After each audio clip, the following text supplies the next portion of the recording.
आसाम विधानसभा चुनाव हो रहे हैं। बीजेपी के सामने चुनौती है दोबारा से सरकार पर काबिज होने की। परिसीमन भी यहां पर हुआ है और उसके बाद भी ये पहला चुनाव है और बीजेपी ने अपनी पूरी ताकत और जिसको कहते हैं कि अपनी पूरी आर्म फोर्स यहां पर तैनात की हुई है। हमारे साथ केंद्रीय मंत्री, लगातार रिकॉर्ड तोड़ सड़क और परिवहन राज्य मंत्री रहने का रिकॉर्ड बनाने वाले ऐसे नितिन गडकरी जी हैं, वो भी कैंपेन में आए हुए हैं। नितिन जी, आसाम का चुनाव इस बार बीजेपी के लिए बहुत कठिन माना जा रहा है क्योंकि परिसीमन के बाद पहला चुनाव हो रहा है। बीजेपी के सामने अपनी पिछली सरकारों की एंटी इनकम्बेंसी भी एक बड़ी चुनौती है। ऐसे में बीजेपी का दावा ये है कि हम पिछली बार से ज़्यादा सीटें जीतेंगे। तो ऐसा कौन सी चाणक्य नीति है यहाँ पर जिसकी वजह से ये दावा किया जा रहा है कि ज़्यादा सीटें जीतेंगे? देखिए, 2014 में जब हमारी सरकार आई मोदी जी के नेतृत्व में, तो हमने सबसे पहली प्राथमिकता नॉर्थ ईस्ट और आसाम में इंफ्रास्ट्रक्चर डेवलपमेंट के लिए दी। रोड सेक्टर हो, नेशनल हाईवे का, एयरपोर्ट्स हो, रेलवे हो। 2014 की स्थिति क्या थी पहले की और आज की क्या है? इतना फर्क पड़ा है कि यहाँ रेलवे नहीं थी, रोड नहीं थे। आज केवल मेरे विभाग की ओर से मैं 2 लाख करोड़ के काम कर रहा हूँ।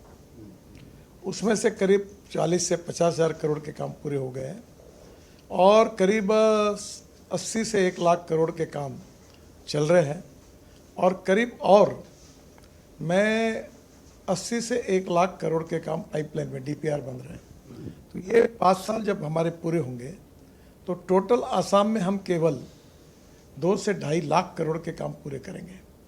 ब्रह्मपुत्रा पर कोई ब्रिजेस नहीं थे। अब बहुत जगह तक आप, क्योंकि ब्रह्मपुत्र ने डिवाइड किया हुआ है आसाम को, हमने अनेक जगह पर अब 13 ब्रिजेस बनाए। इसके साथ साथ काजीरंगा का एलिवेटेड रोड अभी मंजूर किया है 8,000 करोड़ का। नुमालीगढ़ में वो ब्रह्मपुत्रा के नीचे रेलवे और रोड की टनल 19,000 करोड़ की बना रहे। गुवाहाटी रिंग रोड 7,000 करोड़ का बना रहे। 10,000 करोड़, 15,000 करोड़, एक तो 23,000 करोड़ के प्रोजेक्ट है। और ये सब प्रोजेक्ट बनाकर हम आसाम में जिस प्रकार के रोड बना रहे हैं, देखो, water, power, transport and communication, 4 बातें होती है तो इंडस्ट्री आती है और इंडस्ट्री आती है तो रोजगार निर्माण होता है, रोजगार निर्माण होता है तो गरीबी दूर होती है। मैं जब शिपिंग मंत्री था तो मैंने पूरी तरह से पूरी ब्रह्मपुत्रा में ड्रेजिंग कराया। वर्ल्ड बैंक का प्रोजेक्ट था और आपको आश्चर्य होगा, तब बांग्लादेश की प्रधानमंत्री जी ने सुषमा जी के सामने मुझे रिक्वेस्ट की थी कि हमारी मुगली पोर्ट तक भी ड्रेजिंग कर दो। तो मैंने 250 किलोमीटर बांग्लादेश के अंदर जाकर भी ब्रह्मपुत्रा में वाटरवेज बनाया। ये पांडू जेटी यहाँ की उस समय बनाई। यहाँ टूरिज़्म बढ़ा और इतना ही नहीं तो जोगीघोपा में हम मल्टी मॉडल हब बना रहे हैं। आज बाम्बू के कारण जो अगरबत्ती की काड़ियाँ बनती है, देश भर में उद्योग है, ये बाम्बू बार्ज में डालकर वाराणसी लेके जाना और देश भर में वहाँ से पहुँचाना। तो हमने ऐसे अनेक प्रकार के जो इनिशिएटिव लिए। आसाम पेट्रोलियम जो है गुवाहाटी में, वो मिथेनॉल तैयार करता है। हमने बंगलोर में 15% डीजल में मिथेनॉल डाल के बसेस को मैंने लॉन्च किया, अशोक लेलैंड की। अब ट्रक, बसेस तैयार है जो 100% मिथेनॉल पे चल सकती है, जो हमारे देश में तैयार हो रहा है। हमारे यहाँ बाम्बू से इथेनॉल बनने का नुमालीगढ़ में उद्योग डाला है। एक प्रकार से जो राइस यहाँ का मुख्य प्रोडक्ट है, तो ब्रोकन राइस को कोई कीमत नहीं थी और ब्रोकन राइस से इथेनॉल बनने लगा है। तो एक प्रकार से गांव, गरीब, मजदूर, किसानों के हित में import substitute, cost effective, pollution free और इंडिजिनियस, इस सूत्र पर आधारित जो विकास की हमारी योजना है, उसके परिणाम दिख रहे हैं। और बड़े बड़े एयरपोर्ट बन गए, अभी हेलीपोर्ट बन रहे हैं और टूरिज़्म बढ़ा है, संख्या बढ़ी है टूरिस्ट की आने वाली। एयरपोर्ट में कितनी संख्या बढ़ी आप देखो। इन सब बातों से निश्चित रूप से आसाम की आर्थिक परिस्थिति बदली है, इंफ्रास्ट्रक्चर लोगों के सपने का पूरा हुआ है। इसलिए सरकार के प्रति निगेटिविटी नहीं है, उलट अच्छे काम के कारण पॉजिटिविटी है और इस पॉजिटिविटी का कन्वर्शन निश्चित रूप से हमें सपोर्ट में होगा और हम निश्चित रूप से अच्छी मेजॉरिटी लेकर चुनाव जीतेंगे, ये मेरा विश्वास है। नितिन गडकरी जी, आपके मंत्रालय के बारे में ये कहा जाता है अक्रॉस द नेशन कि सड़क बन रही है तो नितिन गडकरी बना रहे हैं। मोदी सरकार के किसी भी मंत्री को उसके मंत्रालय का काम का इतना क्रेडिट नहीं मिलता। क्या डंबर में कोई नशीला पदार्थ मिलाते हैं आप? मैं तो कोई, मेरा फोटो का ही लगता नहीं, न मैं उद्घाटन के कार्यक्रम में जा सकता हूँ, न मैंने कोई प्रचार किया है। एक बात जरूर है कि मैं अक्सर एक बात पे विश्वास रखता हूँ, रोड में भी नशा होता है क्या अफीम का? कर्मण्येवाधिकारस्य मा फलेषु कदाचन। हम काम करते रहना चाहिए।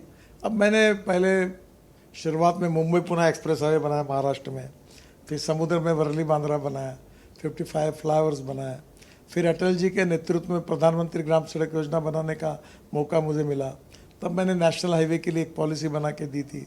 अब मैं मंत्री बना हूँ और लगातार मुझे इस पद पर रहकर काम करने का मौका मिला। तो जो बदलती हुई तस्वीरें लोग देखते हैं, अभी दिल्ली में 1.5 लाख करोड़ के मैं काम कर रहा हूँ, उसमें से 60,000 करोड़ के पूरे हुए। दिल्ली का पेरीफेरल रोड बना, और वो कालिंदी कुंज वाला रोड बना 10,000 करोड़ का बन रहा है। द्वारका एक्सप्रेस हाईवे बना, टनेल्स बनी, एक पिलर पर 4-4 रोड बने, UR2 बना। अब ये सब के बेनिफिट इतने, अभी दिल्ली से मेरठ 4.5 घंटे लगते थे, अब 45 मिनट 50 मिनट हुआ। अब दिल्ली से देहरादून शायद 14 तारीख को प्रधानमंत्री जी तारीख दे रहे हैं, अगर वो पक्की हो जाएगी तो मैं आपको बताता हूँ कि निश्चित रूप से हम लोग 2 घंटे में देहरादून पहुँच जाएंगे। तो जो हज़ारों लाखों लोग जाते हैं, जब इसका फ़ायदा मिलता है तो नेचुरली वो खुश होते हैं। तो कभी कभी उनकी दुआएं मिलती हैं। बाकी तो ये जनता है, अच्छा काम करेंगे तो दुआएं मिलेगी, नहीं करेंगे तो नाराज़ भी हो सकती है। लेकिन ये दुआओं का लगता है जो आपका भंडार है वो आप बढ़ा नहीं रहे हैं। 2019-20 के बाद कोई भी नया NH पर नया काम शुरू नहीं हुआ, किसी नए NH की घोषणा नहीं हुई, तो इसको रोक क्यों दिया है? क्या सरकार के पास बजट की दिक्कत? नहीं, अभी ऐसा है कि हमने हमारे इसमें ग्रीन हाईवे बना रहे। अभी दिल्ली से चेन्नई, हमने दिल्ली से मुंबई एक्सप्रेस हाईवे बनाया, और फिर सूरत से नासिक, नासिक से अहमदनगर, अहमदनगर से सोलापुर, सोलापुर से कर्नूल, और कर्नूल से चेन्नई, बेंगलोर, बेंगलोर, कोचीन, हैदराबाद, त्रिवेंद्रम और कन्याकुमारी। तो दिल्ली से चेन्नई का डिस्टेंस 320 करोड़ कम हो रहा है। ये रोड तो ग्रीन बन रहे हैं, नए हाईवे बन रहे हैं। तो जहाँ जरूरत होगी वहाँ NH भी घोषित कर रहे हैं। पर एक बात है कि भारतमाला प्रोजेक्ट जो है उसको अभी हमने NHO में कुछ बाकी काम था कन्वर्ट किया, वो योजना बंद हुई है। और हम जहाँ जहाँ नए ऐसे एक्सप्रेस हाईवे बना रहे होते हैं तो हम उसकी ले कर रहे हैं। पर ओवरऑल जो स्टेट हाईवेज है उसको 4 लेनिंग में कन्वर्ट करने के लिए फ़िलहाल हमने उसको रोका है, और निश्चित रूप से इसका भी कोई विकल्प ढूंढने की कोशिश करेंगे। जी। एक बड़ा सवाल ये है कि आज दुनिया जो है वो एनर्जी क्राइसिस से जूझ रही है। हॉर्मुज बंद हो चुका है, लिमिटेड वहाँ से आवाजाही है, और पूरी दुनिया के सामने एक बड़ा संकट खड़ा हो गया है। ऐसे में एथेनॉल की जो मांग है, एथेनॉल के ब्लेंडिंग को लेकर उसके शेयर को, परसेंटेज को बढ़ाने की भी बात भी की जा रही है। क्या भारत के लिए एथेनॉल पर पहले से काम करते रहने की वजह से एक हमारे पास एडवांटेज है? देखिए, हमारे पहले ब्राज़ील ने शुरू किया है, और ब्राज़ील में 1953 में शुरू है। अब ब्राज़ील में 100% इथेनॉल की गाड़ियाँ चल रही है। इथेनॉल है पेट्रोल का ऑप्शन है, और हम जो इथेनॉल बनाते हैं ये इथेनॉल एग्रीकल्चर इकोनॉमी को बूस्ट करता है। जैसे शुगर केन जूस से, मोलाइसिस से, मक्के से, ब्रोकन राइस से, बाम्बू से, परली से हम इथेनॉल बना रहे हैं। तो आज हमारी एग्रीकल्चर ग्रोथ रेट 14% है, और हमारी पॉपुलेशन एग्रीकल्चर पे 60% बिलोंग करती है। हमारा मैन्युफैक्चरिंग सेक्टर GDP में 22 से 24% कंट्रीब्यूट करता है। सर्विस सेक्टर 52 से 54% करता है। तो नेचुरली हमारे गांव, गरीब मजदूर किसान, वहाँ की स्थिति अड़चन की है, वहाँ रोजगार जितने चाहिए उतने नहीं है। एक ये बात कही जाती रही बीच में कि एथेनॉल ब्लेंडिंग की वजह से गाड़ियों के इंजन खराब हो रहे हैं, पेट्रोल के टैंक में, डीजल टैंक में जंग लग रही है, जिसकी वजह से कार्बन ज़्यादा पैदा हो रहा है, इंजन खराब हो रहा है। पूरे झूठे प्रचार है। ऐसी एक भी तकरार नहीं आई है इथेनॉल से। ऐसी कोई साइंटिफिक स्टडी नहीं है? एक पूरा स्टडी है जी, ऐसा होता ही नहीं। 1953 से ब्राज़ील में चल रहा है। हमारे यहाँ भी अभी 20% डाला है। कोई बोलता है एवरेज कम हो रहा है, कोई और कुछ बोलता है, कोई आरोप, मेरे ऊपर आरोप लगा है। अब 550 इथेनॉल तैयार करने वाले हैं, और जब इथेनॉल नहीं आया था तब शुगर फैक्ट्री थी, अभी तो मैं नहीं देखता। तो उसके ऊपर 0.05% भी इथेनॉल। हाँ, मैं इसी सवाल पे आना चाह रहा हूँ कि बीच में एक सोशल मीडिया से लेकर तमाम मीडिया पर कैंपेन चला कि आपके बेटे जो है वो 2 इथेनॉल के प्लांट के मालिक हैं, और उन्होंने जब प्लांट खोला उसके 3 साल बाद गडकरी जी एक बिल लेके आ गए पार्लियामेंट में, इसमें एथेनॉल की ब्लेंडिंग कंपलसरी कर दी गई, और इससे गडकरी जी को बहुत लाभ हुआ। देखिए, इथेनॉल के 550 इंडस्ट्रीज है, उसमें सप्लाई के हिसाब से हमारा नंबर जो आता है वो 300 इंडस्ट्री के नीचे 0.05% आता है, क्योंकि इथेनॉल हम ज़्यादा बेचते नहीं, हमारे यहाँ अल्कोहल तैयार होता है।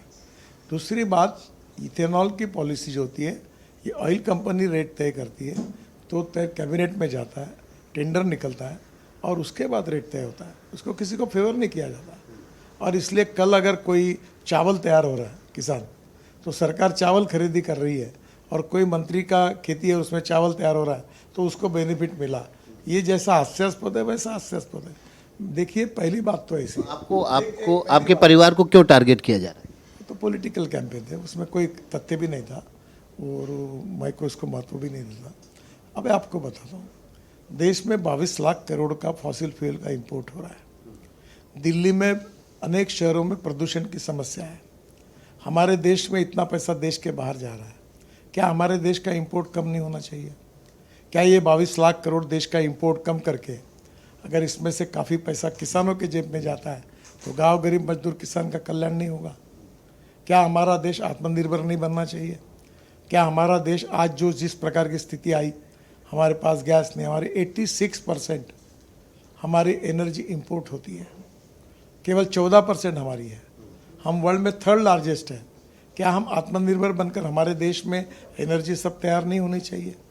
अगर देश के हित में अगर ये सब कुछ करना है तो इसको इस प्रकार की टीका टिप्पणी करती है, वो लॉबीज होती है, कोई पॉलिटिकल एजेंडा होता है, तो ये चलता है। उसके तो आज तो लोगों को पता चला, किसी ने इस पर विश्वास भी नहीं रखा, पर आज प्रधानमंत्री जी ने पार्लियामेंट में कहा कि इथेनॉल के कारण हम बच गए, नहीं तो और मुश्किल होती।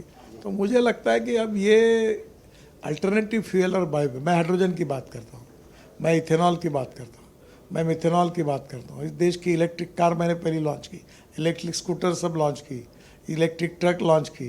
तो क्या मैं इलेक्ट्रिक तैयार कर रहा हूँ? क्या मैं इथेनॉल तैयार कर रहा हूँ? ऐसे में उसमें मेरा कोई इंटरेस्ट नहीं है। एक सवाल ये लेना चाहूँगा कि एलपीजी की भी कमी है, जिसकी वजह से लोगों को शहरों में दिक्कत पेश आ रही है। क्या सीबीजी पर भी काम करने के लिए सही समय आ चुका है, और ताकि गैस पाइपलाइन की सप्लाई के ज़रिए अतिरिक्त उत्पादन करके उसकी कमी को पूरा किया जा सके? देखिए, हमारे देश में 180 प्रोजेक्ट ऐसे हैं जो बायोमास से, cotton straw, waste straw, rice straw, bagasse, barley, इससे सीएनजी बनाते हैं। 5 ton of rice straw barley ये 1 टन सीएनजी देता है। रिलायंस इंडस्ट्री इतनी बड़ी पेट्रोलियम में का, वो 400 प्रोजेक्ट डाल रहे हैं। इसका मतलब ये वायबल है, और इसलिए देश में गांव में अगर ये प्रोजेक्ट डालेंगे तो इसमें से गैस भी मिलेगा, और जो वेस्ट है उससे उसमें कार्बन भी है, वो फर्टिलाइज़र है, उसका यूज़ किसानों के लिए अच्छा उत्पादन बढ़ाने के लिए भी होगा। तो आने वाले समय में एक प्रकार से बायो इकोनॉमी, अल्टरनेटिव फ्यूल और बायो फ्यूल, ये देश की आवश्यकता है। अभी ये नुमालीगढ़ में, आसाम में बाम्बू होता है, खूब बाम्बू पड़ा है। अब ये बाम्बू एक ग्रास है, जैसे 2 साल के बाद बाम्बू आता है, काटा फिर आता है, तो उसको परमिशन नहीं लगती। अब ये बाम्बू से इथेनॉल बन रहा है, इथेनॉल से हवाई ईंधन, सस्टेनेबल एविएशन फ्यूल बनेगी, हवाई जहाज उड़ेंगे। तो ये बाम्बू काटने का काम किसानों के युवाओं को मिलेगा, लड़कों को, वो ट्रैक्टर पर लाकर फैक्ट्री तक लाएंगे, रोजगार होगा, एक नई इकोनॉमी डेवलप होगी, इससे नॉर्थ ईस्ट का, आसाम का कल्याण होगा। तो मुझे लगता है कि हमारे देश में रोजगार निर्माण हो, देश के किसानों का फायदा हो, देश का प्रदूषण कम हो, देश का पैसा देश में रहे और इंपोर्ट खत्म हो जाए, इसी भाव से ये नीतियाँ लाई गई है, और देश के हित में है, गांव गरीब मजदूर किसान के कल्याण के हित में है। एक सवाल ये भी बनता है कि देश में बहुत सारी जगह इस तरह के जियोलॉजिकल सर्वे में सामने आई चीज़ें कि फॉसिल फ्यूल है, उस पर तेज एग्रेसिवली काम करने के लिए भी ये संकट आया है। देखो, सरकार लगातार कोशिश कर रही है, और उसमें आपको मालूम होगा कि बंगाल में दुर्गापुर की जगह पर हम ज़मीन से CBM, कोल बेड मिथेन निकालते हैं, जिससे CNG निकलता है। फिर हम लोग LNG जो होता है उसको जब हम लोग कॉम्प्रेस करते हैं तो उसके बाद में हमको CNG मिल सकता है। अब CNG की स्कूटर पॉपुलर हुई है। हमारे देश में जो LPG है, जो कोयले से हम जो लो क्वालिटी कोल से मिथेनॉल बनाते हैं, अमोनियम नाइट्रेट बनाते हैं, उसमें DME बनता है। अभी देहरादून पेट्रोलियम इंस्टीट्यूट ने एक रिपोर्ट दिया है, वो रिपोर्ट हम पेट्रोलियम मंत्री और सभी ग्रुप के सामने रखने वाले हैं कि 8% डीएमई हम एलपीजी में डाल सकते हैं। तो नेचुरली अल्टरनेटिव और बायोफ्यूल इसमें अध्ययन करके हम अपना ऑप्शन खुद ढूंढे।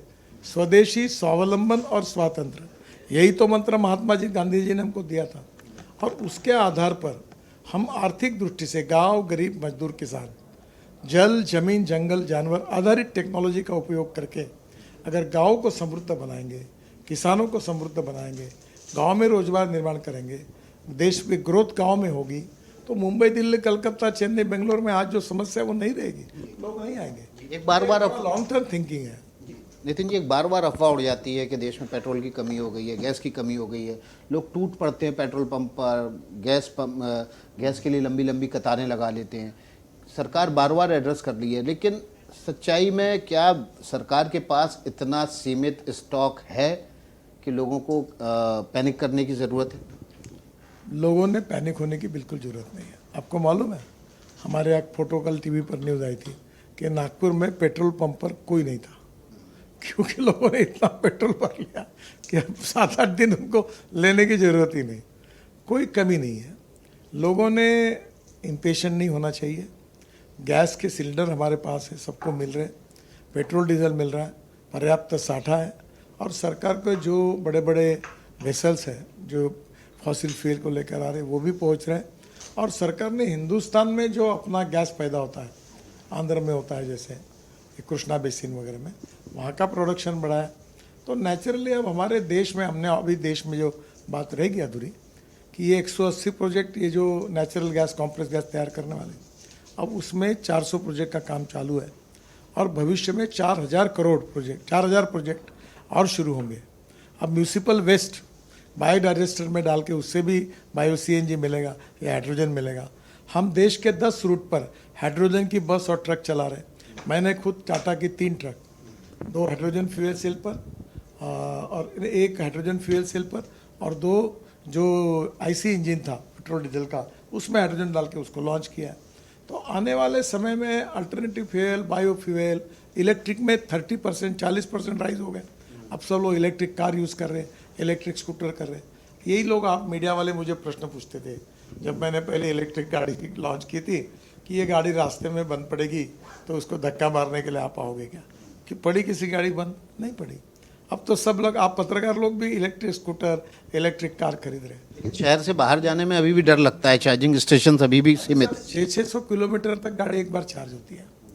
और अभी नेशनल हाईवे पर हम हमारे यहाँ बड़े प्रमाण पर चार्जिंग स्टेशन भी डाल रहे हैं। धीरे धीरे डिमांड एंड सप्लाई, जैसे डिमांड बढ़ेगी तो चार्जिंग स्टेशन भी बढ़ेंगे। जी, वापस चुनाव पे लौटते हैं। चुनाव आयोग के ऊपर आरोप लगते हैं कि सरकार का पिट्ठू है चुनाव आयोग। जिस राज्य में चुनाव होता है वहीं पर एसआईआर की प्रक्रिया की जाती है, अगर करनी है तो पूरे देश में करें। और इसलिए विपक्ष सीधे तौर पर महाभियोग प्रस्ताव भी चुनाव आयोग के खिलाफ लेके आया है। चुनाव आयोग आखिर क्यों पिट्ठू बना हुआ है सरकार? देखिए, गलत बात है, ये आरोप भी गलत है। हम इंडिपेंडेंट, इम्पार्शियल और फेयर चुनाव के पक्ष में हैं। भारतीय जनता पार्टी लोकतंत्र पे आस्था रखने वाली पार्टी है। और केवल इस प्रकार की बातें करना, अब देखो कई राज्यों में हम चुनाव हार भी है। जब हम हारते हैं तो आप आरोप नहीं करते चुनाव आयोग पर, जीतते हैं तो आरोप करते हैं। ये पॉलिटिकलाइज हुआ है, ये ठीक नहीं है। चुनाव आयोग हो, न्याय व्यवस्था हो, इसका गरिमा हमने बनाकर रखना चाहिए। और ऐसा कोई चुनाव आयोग गलत काम नहीं करता और ना हम चुनाव आयोग पर कोई दबाव डालते हैं। बंगाल में इसको लेके काफ़ी बवाल हुआ है कि करीब 65 लाख से ज़्यादा मतदाताओं के नाम काट दिए और लगभग पिछली बार वोटों का जो अंतर था बीजेपी और टीएमसी के बीच वो लगभग 62 से 63 लाख का ही था। देखिए, ये गलत प्रचार किए जाते। देखो, जो लोग देश के नागरिक नहीं है, जो गैर कानूनी तरीके से देश में घुसे हुए हैं, कि वो उन विदेशी नागरिकों को देश के नागरिकों जैसे अधिकार देना, ये तो कोई मान्य नहीं करेगा। हाँ, एक बात है, संविधान में लिखा है कि हिंदू होगा, बौद्ध होगा, सिख होगा, जैन होगा, तो उनको निर्वासित कहते हैं। और जो बाकी लोग हैं वो जो आते हैं उनको विदेशी कहते हैं। तो इस देश में जो मुसलमान हैं उनके विरोध में हम नहीं हैं। पर अगर बांग्लादेश से वहाँ रोजगार नहीं करके इधर घुसकर लोग आएंगे इलीगल वे से, तो उनको अपने देश में रखना, उनको मतदान का अधिकार देना जस्टिफाई हो सकता है। लेकिन ओवैसी साहब तो कहते हैं कि हम मुसलमानों के नेता हैं और बीजेपी हिंदुओं की नेता है। देखो, ये सब जातिवाद और सांप्रदायिकता का जहर डोल के ये जो राजनीति करती है अच्छी नहीं है। हम यही कहते हैं कि हर, चाहे उपासना पद्धति कोई भी हो, चाहे मंदिर में, चाहे मस्जिद में जाए, गुरुद्वारे में जाए, बौद्ध विहार में जाए, हम सब लोग भारतीय हैं। और भारतीयत्व, सर एक से माइक को थोड़ा ऊपर पकड़ लीजिए ना, एक आवाज़ आ रही थी नीचे से। हाँ, थोड़ा ऊपर पकड़ लीजिए ना, सॉरी। फिर से करेंगे। हम लोग यही कहते हैं कि कोई गुरुद्वारा में जाए, कोई मस्जिद में जाए, कोई मंदिर में जाए, कोई बौद्ध विहार में जाए, हम सब लोग भारतीय हैं। हमारा इतिहास, संस्कृति, विरासत एक है और भारतीयत्व यही हिंदुत्व है और हिंदुत्व और भारतीयत्व यही राष्ट्रीयत्व है।